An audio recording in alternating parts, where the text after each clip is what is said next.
Hello and welcome everybody. Today my guest is a UFC fighter Pannie Kianzad. So can you please put a brief introduction so we can start? I'm Pannie, and I'm from Sweden. I currently fight out of Sweden and Denmark, and yeah, I'm home. Uh, just like everybody. Can you please describe your fighting style? How would you describe yourself? I would say I'm all around, but a mixed martial artist. But I think everybody else thinks I'm a striker. Uh, Maybe just because a lot of my fights have been like standing, but I see myself as mixed. Well, I see. I honestly thought you're a striker and a cardio phenom. That's what I was thinking in the I first am a place. cardio fan. Actually, I have great cardio. Yeah. About your nickname, why Banzai? Banzai means something, let's rock, let's fight, or what does it actually mean? It means leave no survivors. Really? Uh, yeah, something like that. I got it like almost 10 years ago, and now I just don't like it just for the meaning. I like it because it suits my name. I think yeah, just the whole banzai just look sounds cool. What is your trademark strike? Alright, you say you're a mixed martial artist, alright, but what is your Yeah, most powerful strike? Do you have one? yeah, left hook, 100% left hook. Interestingly, and you're pretty much right-handed and the left hook. This is the first time somebody told me that, but it's great. Actually, great. My left, I am right-handed because I write with the right hand, but I am orthodox, and my left is way more powerful than my right hand. But I feel that way. So Ah, it's great. Just like Gilbert Burns, he has powerful left hook, just like you. exactly. Can we talk about your MMA debut? Do you remember that Oh, fight? yeah, yeah, yeah, I Go for. remember. It was against Helen Para, and it was in Estonia and Raju 9. I was fighting a Brazilian Jiu-Jitsu purple brown belt. She was really good on the ground, and I hadn't rolled that much. I only rolled like seriously barely a few months, maybe a year. I did a couple of competitions up to then, but I wasn't as good as her on the ground. But I handled really good. I won the fight unanimous decision, and we ended up on the ground as well. And I got to show my ground and pound. It was the first time ever I got to ground and pound in a fight. Excellent. There are many myths about Lena Landsberg, and you fought her, I think, in your third fight, right? And you pretty much defeated her easily. How? Myths? Is there any like many myths? Yeah, I don't know why. It's Elbow. psychology. Elbow queen. Like the funny thing is, you call yourself that, but you do that. You pretty much elbow like in one or two fights. It's weird. But yeah, I fought her when I was 21, I think. My third, I was doing my third fight, and she was doing her debut. I was a huge underdog because she's won all these like Muay Thai titles, but I was determined to win that fight. So. It was an excellent one, got to say. Really, really excellent one. And your real demolition magician for the first time, was it Megan Van Hotum, your first demolition magician? I did not hear that. What did you say? Your first fight, that was a real demolition for the opponent. Was it the ones against Megan Van Hotum? Oh, you mean my first fight in Cage Warriors? Yeah, yeah. Yeah, it was against Megan, and she actually stepped in just a few days' notice. I was supposed to fight a home road opponent, and Megan came in, and I was not going to fight a grappler. I was going to fight a striker. So my game plan was just I was really nervous about fighting Megan because I know she didn't have many fights, but but I know she was a good athlete. Alright, about your Cage Warriors title, how did you win it? Decision 5 rounds, and there too, an opponent jumped in. in 1 week notice. I was Oh. gonna fight a grappler, but I got a striker. So the other way around. So basically, other way around, just like you were training for a grappler and then you fought a striker. How do you Yeah. adapt on such a short notice? It's very very hard to adapt when you train for a striker and the grappler shoots in. Just basically, I always been training the whole game, even though I'm fighting like a particular style. I'm not like not training. Um, I'm not only training one thing for a fight, so I'm kind of prepared anyway. Uh, so that was not a problem. It's just I think in your head. I think you just have to mentally recharge your head. Just say, you know what, it doesn't matter who I fight. Look at Burns. He fights anybody, anytime, like 2 days notice. I wonder how he does it. I know how he does it. Perfect mindset, that's it. Let's Yeah, fight, I know a man. One of yeah. my favorite fighters, I love him. I'm not gonna lie to you, I love him. Mm. How was your first fight Yeah, against Jessica Rose Clark? Do you remember your first fight against her? yeah, I do. I had a good camp. I had a visa problem. Yes? I had a visa problem, so I didn't come out to the States until the day before the weigh-in, and I was really fucked up in my head.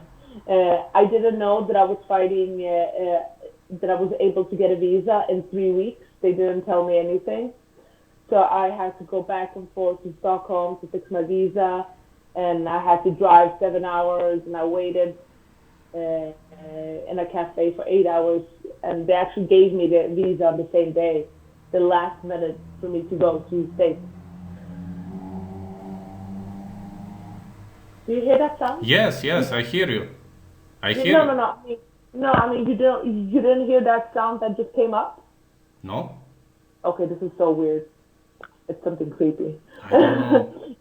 This is second time it comes like a weird mountain sound. I don't know. It's okay, whatever. I don't know. So yeah, I didn't come out to the States until the day before, and I was really tired. I was even shocked that I could cut weight and fight. Because usually when I'm so stressed, yeah. But it went really well. The fight with her was really hard. It was a really hard fight, but I thought I had it 100%. All right. Your first loss about Tanya Evinger. Can you talk a bit on that? Yeah, well, I have nothing else to say that Tanya was better than me. She was way better than me. It was a huge step in my career, and that was Tanya's prime. She hasn't been better. And after we fought, and a couple of fights after, she lost it. But in Invicta, it was her best time. She was so good, and nothing more than she was better than me that day. But if I would fought her today, a whole other thing. But that night in Invicta, she was way better than me. Yeah, I get you. All right. About your TUF 28 debut, how was against Macy Kianzad? Oh, yeah. That was, there's one of those fights you think, why did you do those decisions in a fight? Like, I know myself 100% better, and I 100% think I am better than that. I love Macy as a person. I have nothing to say about that, but I know I can win that fight, and that's one of those fights that I still think about, and I think that if I would just been smarter, if I just would have listened to my instincts better, but I didn't that day, and I was like, I was angry, but I was angry about a few things, and I didn't handle it good. About Julia Vida match, can I ask you about that? Yeah, sure. Yeah, go ahead. Sure. Well, the Julia Avila fight. Oh, that was a fight. It was such, like the 50-50 fight for me. I was like, okay, I have 2 weeks. That means 1 week to get a visa, 1 week to train. I had no preparation. The only thing I had to do that I had control of, it was me. So I had to make weight and go out to Vegas, and I had to fight. And I was thinking, this is a 50-50 shot. I could win, but I could lose as well. But that's always like that when you fight. And you know what? For the day, for the time I came in, I really did my best. Yes, I think that of course it could go better if I was prepared, but I still choose to take that fight, and I knew this could have happened. But I did show the UFC, and they were really pleased with me that I could take a fight, and that I was ready. I could make weight. I could come in there and do a good fight. I did not get finished, and I feel that's one of those fights that I feel, you know what, I don't actually give a shit that I didn't win or that whatever happens, because I made a promise to myself and to the UFC that when they will call me, I will be ready. So yeah, I agree. About Jessica Rose Clark, your second win, and got to say about that fight, it really looked like you were anticipating every single move, like you knew what's gonna happen next, like you were reading her strikes. How did you achieve that? Well, that's how it is. That's how you look when you finally get a full camp. Yes? That's how you look when. The thing is with Jessie, I think she's a great athlete. I think she's a good martial artist. She makes everything look nice on camera. She's pretty. Everything is perfect with her. But the thing with her is that I know exactly what she's gonna do. I know exactly what she thinks, and that's not just because I just fought her. She had a completely different style this time. She was not trying to take me down, which I could understand because I was way better than her on the ground the last time we fought. But I could see everything in her hands because I do study my opponents, but I don't study them that much that I get lost. I focus on myself, and I knew that if I just do my style on her, she won't go anywhere. And I was always thinking I'm not scared of her ground game because if I'm wild and she takes me down, I'm not scared of that because I know I can beat her on the ground as well. So I was just trying to be as confident and relaxed as possible, and I was feeling in great shape. It was ridiculous. I could just go on forever. I felt awesome. Awesome. Now about your cardio and clinch game. Starting from your first fight, I watched you earlier before you signed for UFC, and in the last fight we've seen a big improvements in cardio and clinch levels. So I assume you trained a lot your cardio and clinching.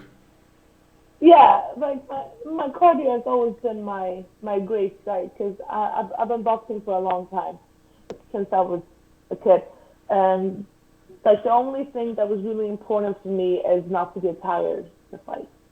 Not to get so tired that I can't do anything. So I have such a good foundation for my cardio.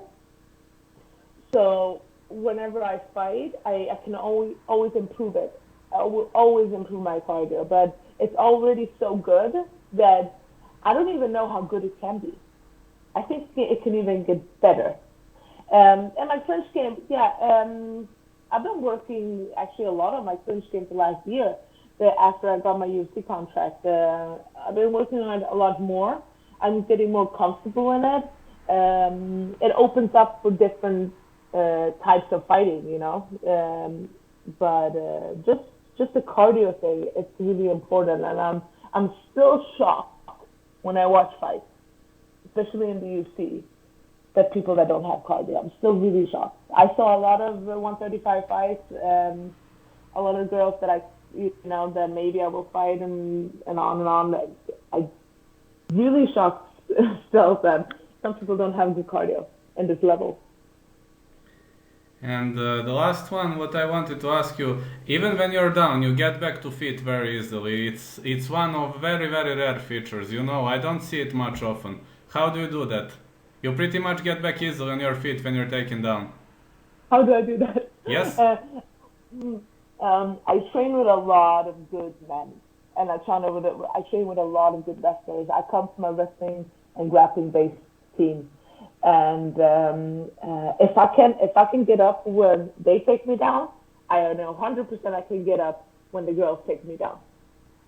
So this is just like 10 years of just doing being taken down and taking people down. That's how I learned. Not only that I've been defending, but I'm training the offense because then I know how she is gonna get up, and then I know how I'm gonna get up. So it's just my training partners to thank for that. Nothing else. Awesome, just awesome. So you will. I hope UFC 250 is gonna take place. I mean, nobody knows that at the moment. I hope it's I gonna take hope place. Yeah? this this is a dream opponent. So I hope. Yeah, I'm hoping too. Would you like to greet someone or add something? And sorry for the poor connection. This is the first time something happened to me. So I will cut the video, so no worry. I can cut it, so I will make one. Thank you so much for your time. Uh, Thank you so much too, and hope we discuss another time. And I will make this video probably on Monday, Tuesday, as I'm not home right now. But when I post, I will send you. Okay? Thank you. All right. Bye. Thank you. Have a great time.